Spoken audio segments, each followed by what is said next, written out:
afternoon. Good afternoon, everyone. And my regards to all the distinguished guests.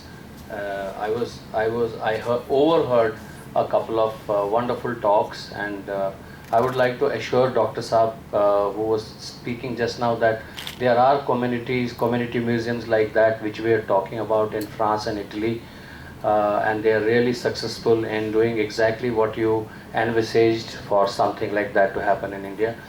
I would be talking very quickly.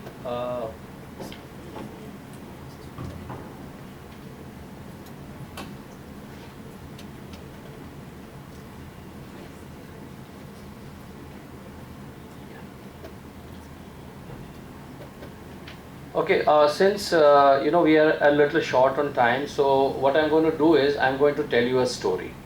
I'm not going to take too much of time.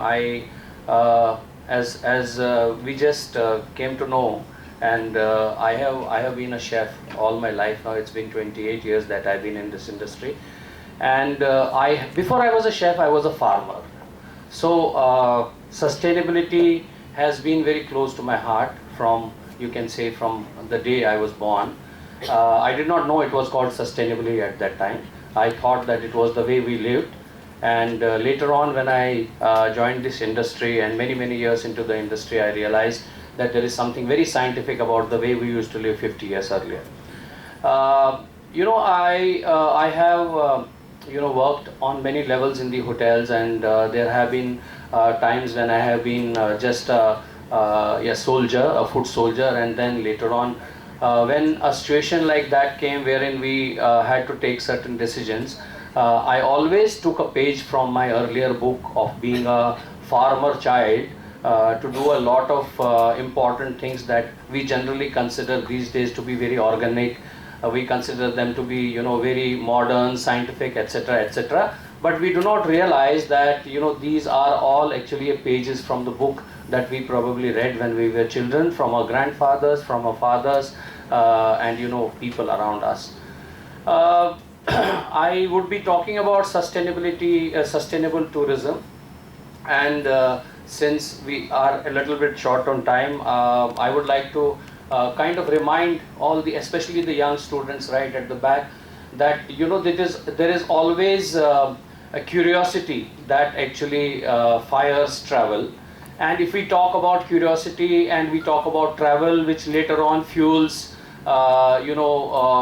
food, etc., etc., and interaction between communities, I think we can go as far as back as almost the first migration of people from the African continent to other parts of the world in search of food, as well as in search of grasslands, etc., for their animals.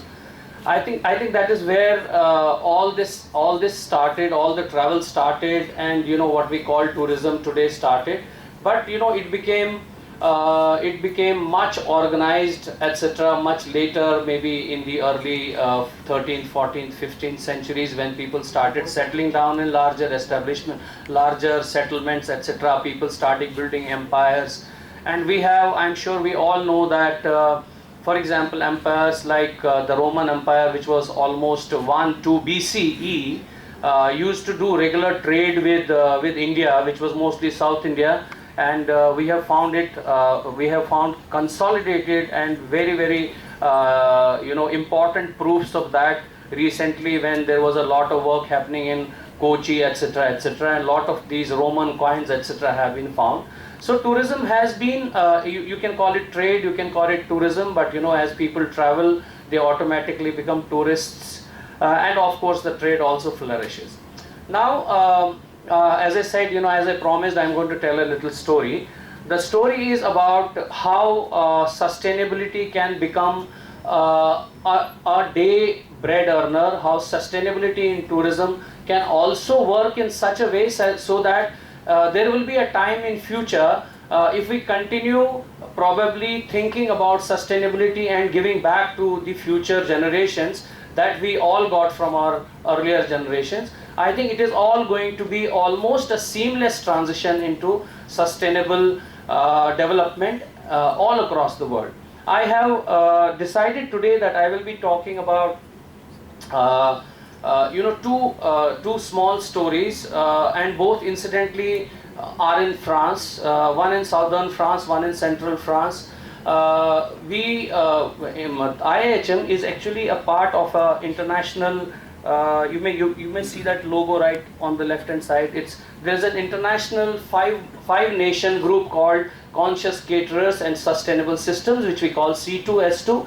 It is a Erasmus certified program, which is basically kind of more about interaction between different countries, lot of mobility between countries, between students, lot of mobility between people who teach